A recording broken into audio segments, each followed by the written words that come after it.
and welcome to the Fishbowl. I'm Christina and this is Levi and we're your hosts. And the inspiration for today's program is... we have Freddie. And Esmeralda. We've got some guest panelists today. Welcome, welcome. This is Makushla and Tim. Thank you for joining Welcome, us. guys. Great to be here. Glad you could be Anytime. Let's have a look at Buell Fogg. He left us a little glimpse of relationships and keeping God as your focus. In my long life, and illustrious life I might add, I've had a lot of opportunity to do a lot of weddings. Weddings are probably my favorite thing that I do in ministry. And I think the reason I like it is because it truly is a picture of the kind of relationship that God wants to have with His church. I love the picture in Revelation of the holy city coming down as a bride, adorned for her husband. And I can't think of any bride that I've ever seen that wasn't gorgeous. I'm serious. Even the most plain of all individuals, boy, when they get dressed up and when they're dolled up and they've got that wedding gown on, they are just nothing short of beautiful. And they come radiating such an incredible purity. And this young man is standing there as she comes up. And I often think that in the relationship that was in that, the relationship they had up to that point, a lot of time was spent getting to know each other. A lot of time talking, a lot of time praying. Boy, if you didn't pray about it, dude, you need to do that. I remember one Christian writer, somebody wrote her and said, I'm getting married. I found me a bride. And she said, pray. And pray again, and pray again, because you can afford a lot of prayer. Person that you're going to be sharing the rest of your life with, you need to take very seriously. Marriage and embalming are very similar in that neither one should be entered into prematurely. Because if you don't do it right, you're going to get cut up. And that's all I can say. It's true. God wants that relationship to be such a beautiful example of His relationship with each one of us, so that when people see us in our happily married lives, or even in our dating life, people go, man, there's a God involved in that I'm seeing that I really like, and I want to have that kind of relationship. You know, as humbling as it is, it's always fun when kids come up to me and say, boy, we'd like to have a marriage like you and Kathy have. You guys are so happy together. You get along so well together. And I said, well, we decided to do that. It was a decision that we made. Remember, decisions are the hinges of destiny. You decide that you're going to love somebody. Love is a decision, not an emotion. And in your relationships, you need to understand that God needs to be at the very focal point of that. And your relationship is going to be rich and incredibly full as a result. Think about it.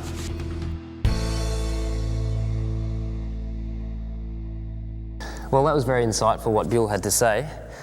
We may as well start at the basics. I mean, what are relationships? How do they work between people? Tim, it's great having you here because you're a married man, aren't you? Yeah, I am. Yes, Not that gives me any right another to dimension. be, better at relationships or anything, but yeah, I'm married. Yeah, fair enough. All right. Good.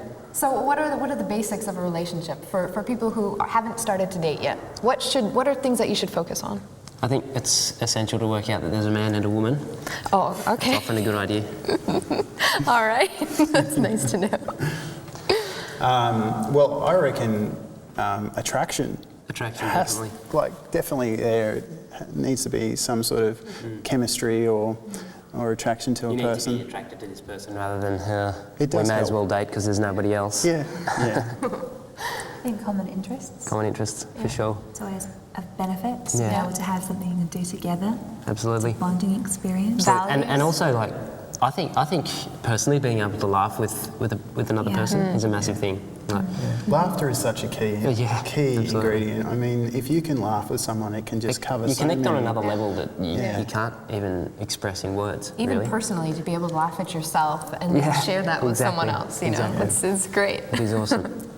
So yeah, we've got common interests, we've got common sense of humour, I guess. So if, say, you were starting a relationship with someone afresh, what would be some pointers that you could give from a Christian perspective? I think you need to start with God. God as the God, focus. God is as the centre of your relationship, and keep Him at the centre at all times. Because once you start to deviate from that, Yeah, it just it was- goes crazy. It actually has a third dimension to it. I'm going to draw it actually because it makes a cool little visual. If you've got yourself here and your partner here, so this is you Yes. and your partner. See, we connect on a purely lateral level, but if we bring God into it, we've got this whole triangle of support. And it's very interesting because, yeah, exactly, we can show them. Not only that, but as you and your partner work towards God, Work- you become Exactly, together. exactly, Definitely. which is So awesome. everything is three-way, and that means everything you do for your partner, you're doing for God. For God, or, exactly. I think And it I think- also helps when you have trouble, because if you can, if you can't sort of work together at times, relationships aren't perfect, but if you have God, then you can turn to God and He can challenge you to be better. He can challenge you to be a better, better person, and just be challenged by Him so that you can draw closer together with your partner. I find it quite interesting. I was actually doing a bit of reading a while back actually, and I found that there's an incredible amount of significance every time God ever says something in the Bible. We just say, oh yeah, cool, God said that. But there's so many different layers of meaning that He comes up with, and there's a verse in Ecclesiastes chapter 4 verse 12, and it says, a cord of 3 strands is not easily broken. And there's significance in the number 3 in the Bible, I think. And I was doing a bit of reading that a rope, you know how a common rope is made of 3 strands and they're twisted together? That's actually stronger than a rope of 4 strands. And that if you cut one of the strands, the rope actually loses well over half its strength. So there's always significance in God's use of the 3. Even a GPS system, it will not function correctly unless it's connecting with at least 3 satellites to give those dimensions to it. And I find that very interesting. That's bringing God into the relationship just strengthens it. Yeah. So is that to say that you wouldn't date someone who doesn't have a passion for God? Or I know a lot of people say, I'm never going to date someone who doesn't believe. I've dated a non-Christian, and as lovely as that person was, it was just, you're missing something. You feel that in that relationship, that something is missing, and you know it's God. Yeah. I think it's definitely harder. I mean, for me, I met my wife and I wasn't a Christian and she was, and there is texts in the Bible that talk about being unyoked, and I think being yoked together, whether or not you both know God or both don't know God, helps you have a common ground. Definitely. But when one does and one doesn't, you really have to work. You really have to work at that relationship, and it can be a block. It can be a real block in a relationship. Yeah. We'll continue along with that thought right after the break, but we're going to take a break for a few moments and we'll be right back with you.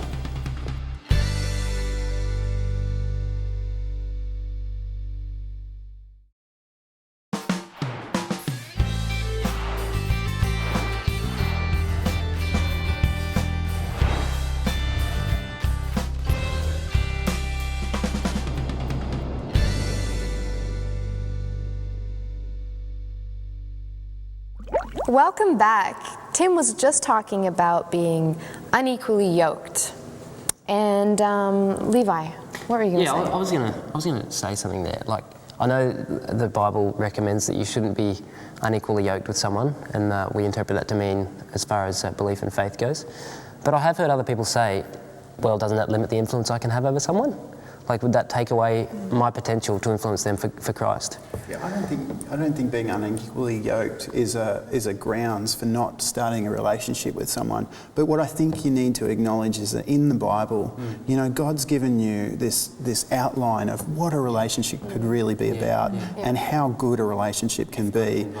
Yeah, if God is involved and if His principles are involved. I think if we were taking that verse literally in a marriage situation, I think it would be much more important than simply starting a relationship with someone. Definitely. But I think the less... At the same time, though, I don't know how I feel about being in a relationship with somebody who I wouldn't think about marrying Yeah. for the sake of having a relationship. Sure. Yeah. Sure. Well, in So- that case, you wouldn't worry about all the more in-depth values and all of that because who knows how long it's going to last. You're not looking for marriage, a lifetime commitment. I mean, what was it? Some kindergarten students, when asked about marriage, are like, marriage is a sentence, a life sentence. And you know, I mean, it's they funny, do but get that idea from it's our true. culture. You know, They do get that it's true. And I have a friend personally who's after about 3 years of dating, you know, the boyfriend comes out and says that, you know, I'm never going to believe in God. And I think it's really important that if you are in a relationship with someone who's not a Christian, that they show you that they're involved, actively learning about God, not that it's never mentioned. It should be a primary focus point, you know? I heard this really good thing once that said, run as fast and as hard as you can for Jesus. And when you get to a good pace, look left or right and marry the person that you're running next to. That's really Yeah. awesome. Wow, I love good. that. That's good. That's my Okay, new so- motto. Unequally yoked, but when it comes down to it, how do we and our Christian partner, how do we stay focused on ourselves and on each other and on God? Like, how do we balance these things so that we're not thinking too physically about the relationship? We're thinking about it in all dimensions. It's a challenge in today's world where we're also sexually focused. Everything's so physically driven almost. Yeah. I think Satan tries to take something that God has made Yeah. and turn it into something bad. Absolutely. Satan loves to be able to just dump. There's thorns on the roses. Absolutely. And our bodies are, you know, are the temple of God, you know. So in a way, if you're feeling pressure from your partner or anything like that to get sexually involved or really intimate, then not think of it as you personally. I know a lot of people give in, but think of it as against God. Your body, basically, it's God. You're His creation, and you're giving in something that's God's. I think it's really true what Bill said too about love being a decision and not an emotion. Definitely. And one of the things I always I try to keep in my marriage is that my response is my responsibility. I heard it from a marriage counsel once, and You're in control of how you respond. yeah, and it's also up to you. How much do you love a person, and just let your love stand, and then they have the choice to love you or not. But really, it's your response. I think every morning when you recommit your life to Christ, it's like that with marriage too. I'm guessing I'm not married, I don't know, but you need to recommit yourself every morning to loving that person. Yeah. Because humans And I are guess fallible, that you would know. then influence how you wanted to treat them, whether it be emotionally it's or a state physically. It's an attitude. Definitely. And it's respect. I mean, how much you love is respect, and you know, I mean, you don't take advantage of these things, and you want to be value the differences Yeah, too, and when I both of you are completely committed and into it, and you're married at this point, it's. I mean, I think treating the person like it was their birthday every day, Yeah. maybe without the presents, but you know. do you have a brother? But see, some people may see that slightly differently. Like some people may say, "Oh, I'm being loving towards my partner," when in actual fact they're doing things that God would not necessarily approve of, and they see it on a different level. So, what would we say to those individuals? Oh, hold that thought. We'll be back. We'll be back to after answer the that break.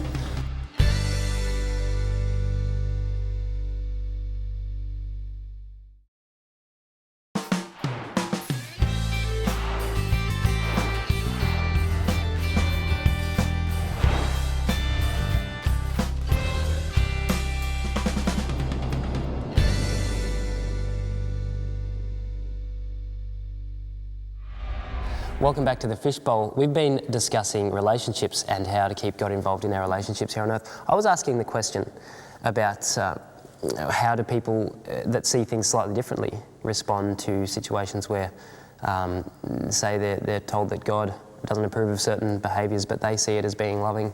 In the Jewish tradition, the Jews have a prayer shawl, and they believe that the presence of God is underneath it. You know, so when they pray, they put on this prayer shawl and they commune with God. When it comes to them getting married, they take the prayer shawl and they put it on 4 poles, and underneath the wedding ceremony, there is the presence of God. Wow. But just to take it a little bit further, they take the prayer shawl and they take it to the wedding bed, and they consummate the marriage with the presence of God there as well. So, yeah. So, even like in our culture where not necessarily all of us are Jewish, do we then like take that to? It's hard at our level to be able to sort of keep things with God in absolutely everything because there's so many distractions. There are so many distractions. I think an important thing is to maintain your relationship with God on an individual basis. To study the Bible by yourself and also with your boyfriend, girlfriend, partner, whatever.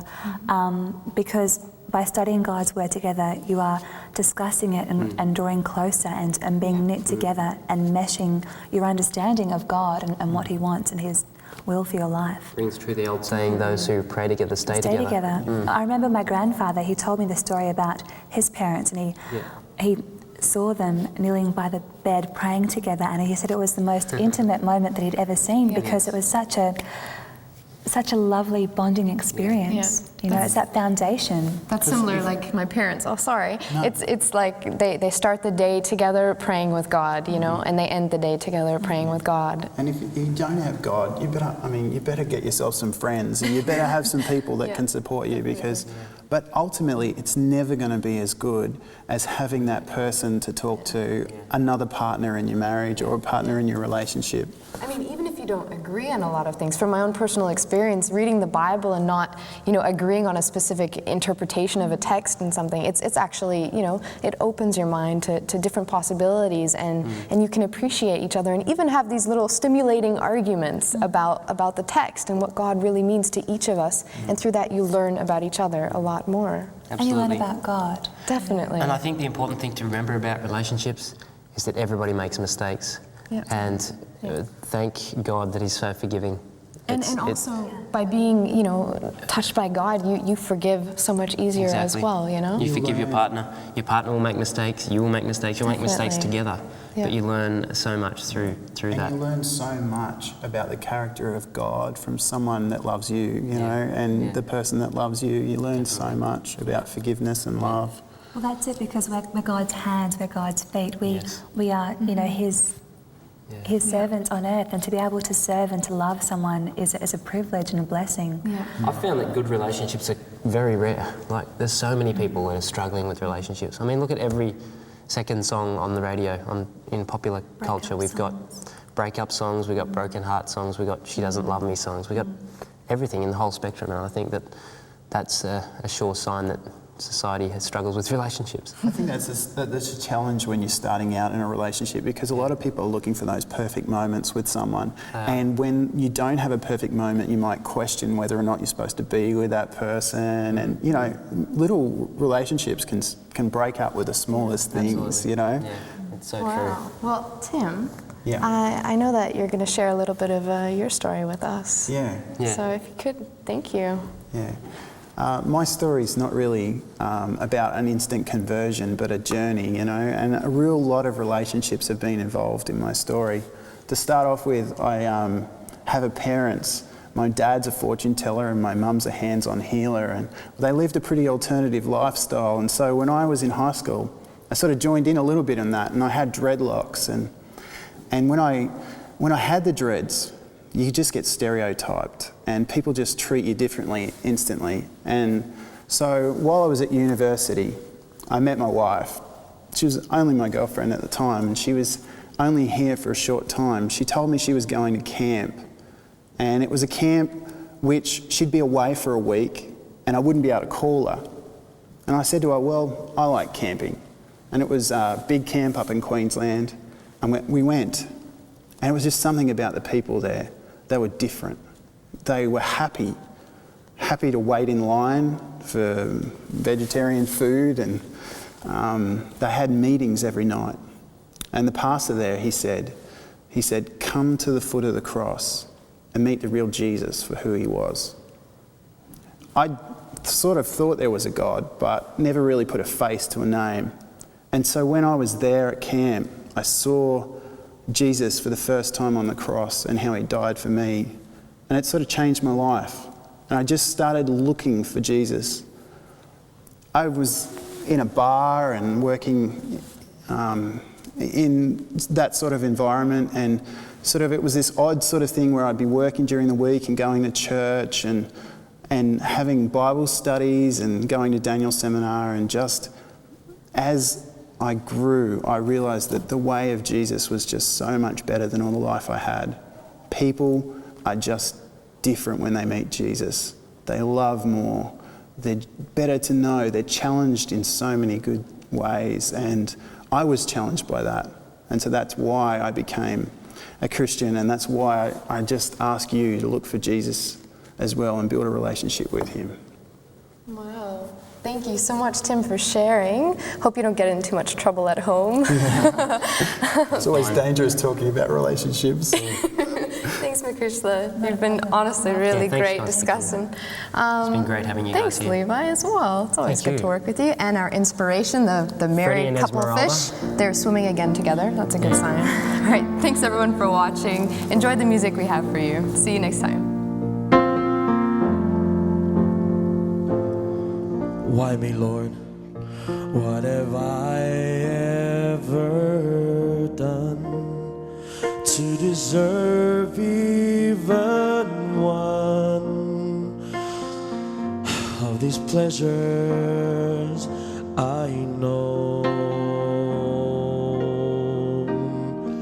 Tell me, Lord, what did I ever do that was worth loving you for the kindness you've shown? Lord, help me, Jesus, I've wasted it, so help me, Jesus, I know what I am.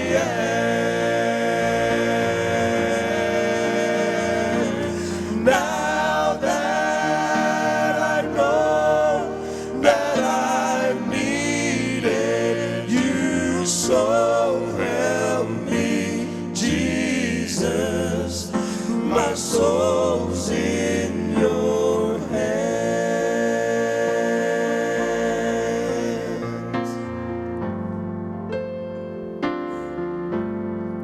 Tell me, Lord, if you think there's a way I can try to repay what I've taken from you. Then maybe, Lord, I can show someone else what I've been through myself on my way back to you. Oh Lord, help me, Jesus, I've wasted it, so help me, Jesus, I know what I am. And now that I know that I needed you, so help me, Jesus, my soul's in your hands. Oh, Lord, help me, Jesus, I've wasted it, so help me, Jesus, I know what I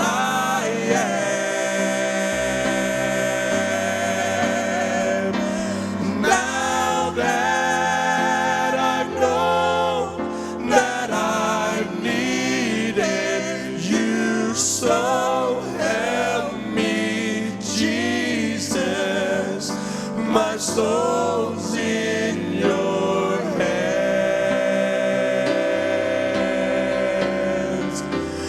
Now that I know that I've needed you, so help me, Jesus, my soul.